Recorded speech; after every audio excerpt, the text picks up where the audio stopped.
दोस्तों इस बार दीपावली का त्योहार बहुत ही स्पेशल है। महालक्ष्मी योग में बनेगी दिवाली। 31 अक्टूबर को पूजा के 6 शुभ मुहूर्त रहेंगे। इसके अलावा भी जानेंगे लक्ष्मी पूजन की कुछ प्रमुख सामग्री क्या है, कुबेर और आपके घर में जो तिजोरी, रुपए पैसे रखने की जो अलमारी है, ड्रॉवर है, उसकी पूजा कैसे करनी है, ये भी आपको बताऊंगा। मैंने राजयोग बन रहे हैं, शस्त्र राजयोग, आयुष्मान राजयोग, गज केसरी राजयोग और महालक्ष्मी राजयोग। और ये बहुत ही महत्वपूर्ण राजयोग है क्योंकि सैकड़ों सालों बाद इस तरह का मौका मिला है दिवाली पर। तो चलिए देखते हैं 31 अक्टूबर को दिवाली पर पूजा के लिए 2 सबसे स्पेशल शुभ मुहूर्त क्या है। अगर आप घर पर पूजा कर रहे हैं या आप बिजनेस, काम धंधे, कारोबार, व्यापार वाली जगह पर लक्ष्मी पूजन करते हैं तो क्या समय रहेगा, सब कुछ बताने वाला हूँ। लक्ष्मी पूजा के शुभ मुहूर्त से जुड़ी जानकारी, सो बिल्कुल बने रहेगा मेरे साथ। दोस्तों लक्ष्मी पूजन से एक दिन पहले जो रूप चौदस होती है, ये एजे सजने संवरने का पर्व है। इस दिन हल्दी, चंदन, केसर और दूध से उपटन बनाई जाती है। शाम को यमराज के नाम का भी दीपदान किया जाता है, इसीलिए इसे नरक चतुर्दशी के रूप में भी मनाते हैं, राइट। और दीपावली से जुड़ी कुछ और मान्यताएं भी आपको बता दूं। देवी लक्ष्मी को पूजा में गन्ना क्यों चढ़ाते हैं और महालक्ष्मी के साथ भगवान श्री गणेश और सरस्वती की पूजा भी क्यों करनी चाहिए। तो दोस्तों लक्ष्मी पूजन में गन्ने और सिंगाड़े चढ़ाने के पीछे वजह यह है कि देवी देवताओं की पूजा में मौसमी फल चढ़ाने की परंपरा है और इस समय सिंगाड़े और गन्ने आने लगते हैं, तो इसीलिए। और ऐसा भी माना जाता है कि महालक्ष्मी के साथ ही हाथी भी दिखाई देते हैं और हाथियों को भी गन्ने बहुत पसंद होते हैं। तो लक्ष्मी जी के प्रिय हाथियों को खुश रखने के लिए लक्ष्मी पूजा में गन्ने रखने की भी परंपरा है। आपको भी गन्ने जरूर रखने चाहिए ताकि लक्ष्मी जी के हाथी प्रसन्न होकर आपकी तरफ चले बढ़े और उनके साथ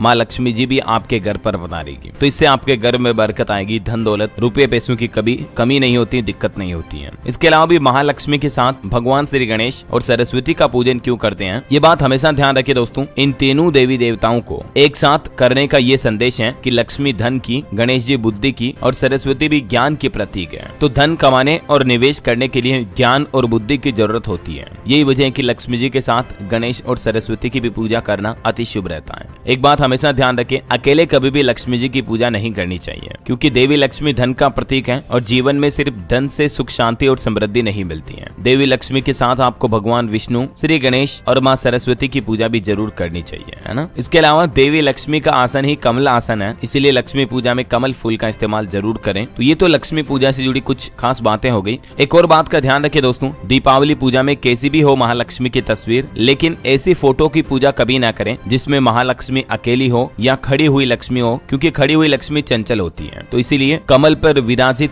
बैठी हुई माँ लक्ष्मी की ही पूजा करें, खड़ी हुई नहीं होनी चाहिए। और अगर देवी लक्ष्मी के साथ हाथी वाली तस्वीर हो तो वो पूजा के लिए और शुभ होती है। अगर तस्वीर में हाथी दिखाई दे रहा तो पूजा में महालक्ष्मी की ऐसी तस्वीर रखने से बचना चाहिए। जिस तस्वीर में महालक्ष्मी के पैर दिख रहे हो उसकी पूजा नहीं करनी चाहिए। इसके अलावा जिस तस्वीर में अगर महालक्ष्मी खड़ी हुई है तो उनकी भी पूजा करने से बचें। तस्वीर में महालक्ष्मी के साथ अन्य देवी देवता भी होने चाहिए, जैसे भगवान विष्णु हो गए, श्री गणेश, माँ सरस्वती, तो ये शुभ माना जाता है, ठीक है ना। तो ये तो बातें हो गई लक्ष्मी पूजन से जुड़ी। चलिए अब देखते हैं लक्ष्मी पूजन का अति शुभ मुहूर्त कब रहेगा दोस्तों। तो जैसा कि मैंने आपको बताया, इस बार महालक्ष्मी योग में बनेगी दिवाली। 31 तारीख को पूजा के टोटल 6 शुभ मुहूर्त रहेंगे, ठीक है। गृहस्थों के लिए यानी कि जो घर पर लक्ष्मी पूजन करने, वो शाम को 5 से 6:30 बजे तक भी कर सकते हैं। पहला शुभ मुहूर्त ये रहेगा। दूसरा मुहूर्त रहेगा शाम को 5:37 से शाम को 7 बजे तक, और फिर तीसरा मुहूर्त रहेगा 7:15 से लेकर 8:45 बजे तक। तो इन 3 टाइम के बीच में कभी भी आप लक्ष्मी पूजन कर सकते हैं, कोई दिक्कत वाली बात नहीं है। शाम 7:15 बजे कर लो, ये भी अति शुभ मुहूर्त है। अच्छा, जो विद्यार्थी गण है, पढ़ाई लिखाई करते हैं, अपने पढ़ाई कक्ष रूम में अगर लक्ष्मी पूजन करना चाहते हैं माँ सरस्वती के साथ, तो उनके लिए अति शुभ मुहूर्त रहेगा शाम को 6:48 से 8:48 तक, ठीक है।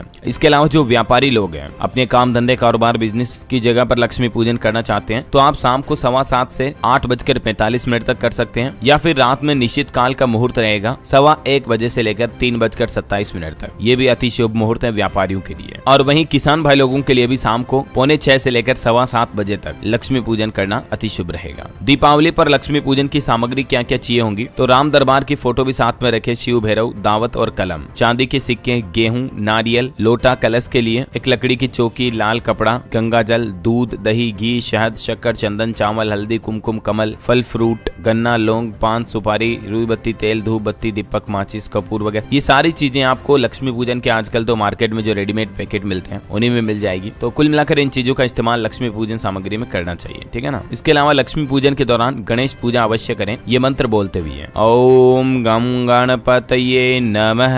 इसके अलावा कलश स्थापना और पूजा भी करें लक्ष्मी पूजन में। तो कलश में पानी भरें, उसमें थोड़ा गंगा जल, सिक्का, सुपारी, दुर्वा घास, अक्षत और तुलसी पत्र डालें। उसके बाद कलश पर आम के पत्ते रखें और और नारियल पर कपड़ा लपेटकर कलश पर रखें। हाथ में फूल और अक्षत लेकर वरुण देवता का आह्वान करें और मंत्र पढ़कर कलश पर छोड़ें। इसके बाद ये मंत्र सर्वेभ्यो देवेभ्यो नमः ये मंत्र बोलते हुए पूजा करें और पूजन सामग्री कलश पर चढ़ाएं। ठीक है। अब एक सबसे महत्वपूर्ण बात यह है दोस्तों, जो आपकी तिजोरी है, रुपए पैसे वाली जगह है, उस अलमारी में कुबेर पूजन अवश्य करना चाहिए, क्योंकि कुबेर भगवान को धन का रक्षक माना जाता है। तो कुबेर का ध्यान करते हुए तिजोरी के पास ये मंत्र पढ़ें, ओम यक्षाय कुबेराय वैश्रवणाय धन धान्य अधिपतये नमः। और भी इन मंत्रों से आप स्वास्थ्य की पूजा करें। ओम श्री कुबेराय नमः पद्योपाध्यम समर्पयामि। ओम श्री कुबेराय नमः गंधाक्षतम समर्पयामि। ओम श्री कुबेराय नमः पुष्पम समर्पयामि। ओम श्री कुबेराय नमः धूपम दीपम समर्पयामि। ओम श्री कुबेराय नमः नैवेद्यम एवं आचमनीयम समर्पयामि। ये मंत्र बोलते हुए आप ये सब चीजें चढ़ाते जाएं, जैसे जल चढ़ाएं, चंदन अक्षत चढ़ाएं, फूल चढ़ाएं, मिठाई फल वगैरह चढ़ाएं। ठीक है ना। फिर दीपक पूजन भी करना दीपावली पर। एक थाली में 11 या 21 या उससे ज्यादा दीपक जलाकर लक्ष्मी जी के पास रखें, तो लक्ष्मी पूजन के दौरान ही ये दीपक पूजन भी हो जाएगा। इसकी कुछ प्रोसेस आप देख सकते हैं। ऐसा माना जाता दोस्तों कि समुद्र मंथन से महालक्ष्मी प्रकट हुई थी। वेद पुराण और रामायण में भी दीपावली के त्योहार का अति उत्तम महत्व क्या दिया गया, जिसके बारे में जानकारी भी आप देख सकते हैं। तो ये बातें हो गई लक्ष्मी पूजन, इस दिवाली से जुड़ी कुछ खास जानकारियां मैंने आपको बताई। उम्मीद आपको जरूर जानने मिली होगी। अब भी आपके मन में किसी तरह का कोई सवाल है, क्वेश्चन है, तो बिल्कुल बेझिझक मुझे नीचे कमेंट करके पूछिएगा, मैं रिप्लाई करने की जरूर कोशिश करूंगा। ठीक है। और बाकी इस वीडियो को लाइक और शेयर करना, डीप करके बेल आइकन जरूर दबा देना रोजाना, और हम सब के घरों में हमेशा बना रहे। इन्हीं शुभ मंगल कामनाओं के साथ happy Diwali to all of you friends. आप भी मुझे नीचे कमेंट करके हैप्पी दिवाली बोल दीजिएगा। धन्यवाद दोस्तों।